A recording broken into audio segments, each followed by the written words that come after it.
You've seen a 23-year mega drought. You've seen atmospheric rivers that set all kinds of records in the Sierra last winter. You've seen snowpack levels in the upper Colorado River Basin over the past year. And now you've seen a hurricane hit the West Coast. What kind of life is it like for a climatologist right now? Well, it's exciting and it's busy and it's um defying in some ways we've expected these swings from extremes to wet and dry, but we're seeing events and seasonal patterns that we haven't experienced before on both extremes, in terms of wet and dry. And then having this cold winter last year, I've been telling people that the really big snowpack and the wet conditions, that was an anomaly, but the real surprise was that it stayed cold most of the winter just because we've seen so many warm winters. And so it's an exciting time to be in the weather. Yeah, so I work for the Desert Research Institute. We have two campuses, one in Reno, where I'm located, and a second one in Las Vegas. And we're part of the Nevada system of higher education, so in the university system.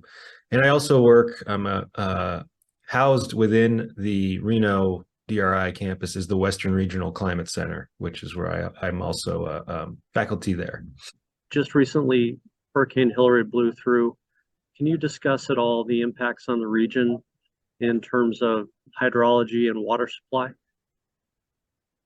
Yeah, so this was a fairly unusual event. I think most people have heard that we rarely get this much moisture, and actually the landfall of the tropical storm along the Mexico southern California border is pretty rare. And so the track of that allowed for quite a bit of remnant moisture to feed into California and Nevada and extend further north than what we commonly see with that.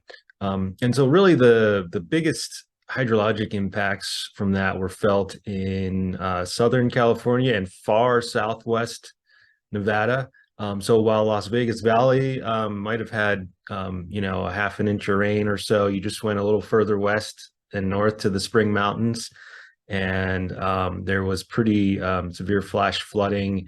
There are a number of precipitation gauges in the mountains there that saw 4 to 6 inches of rain, in a half a day, which led to a lot of flooding. And so, in terms of water supply, the impacts were a lot more minimal than you might think of from getting that much rainfall for a few reasons. I guess we can start with leading up to this summer, we had a very wet winter.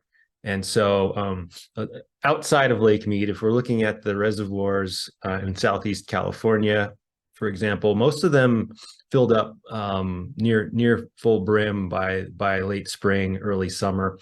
And so there wasn't a need to really fill up those reservoirs anymore in those areas. And even where the heaviest rainfall was, again, in those deserts of California and around the LA area, San Diego, the biggest reservoirs aren't located there. A lot of them are located further north because they take in the snow melt from the Sierra Nevada. And so kind of a pretty minor impact on the water supply in that sense, and even less so on Lake Mead and the Colorado River system. As I mentioned, there was around a half inch of rain in the valley or so, maybe higher in some localized areas. But we have to think about this in terms of volumes of water that actually goes into the lake. And the by far the biggest input into the Colorado River system is the volumes from the snow melt in the whole Colorado River Basin, which is massive compared to kind of the small amount of direct rainfall that went into Lake Mead from this storm system. So I would say very little impact hydrologically for the Colorado River system. I think one thing I did want to mention that hasn't been talked about as much is the impact on the reduced heat and the human health impacts from the heat. Of course, July was record setting in Vegas and around the Southwest. And so this storm, while it did bring beneficial rain and some drought relief, it brought several days of cloud cover and temperatures anywhere 10 to 20 degrees below normal. And so after seeing the record-setting temperatures and heat in July, I think this was a big relief to the area just to have that extended cloud cover and cool temperatures and really reduce the heat impacts and the amount of water being used compared to if it was normal hot temperatures. Again, in the long term, we have to think of the way that drought works in the West in the long term, and particularly in the Colorado River Basin. We're talking long term, we're talking multiple decades, going back to around 2000, where the water supply and the reservoir levels have been in decline.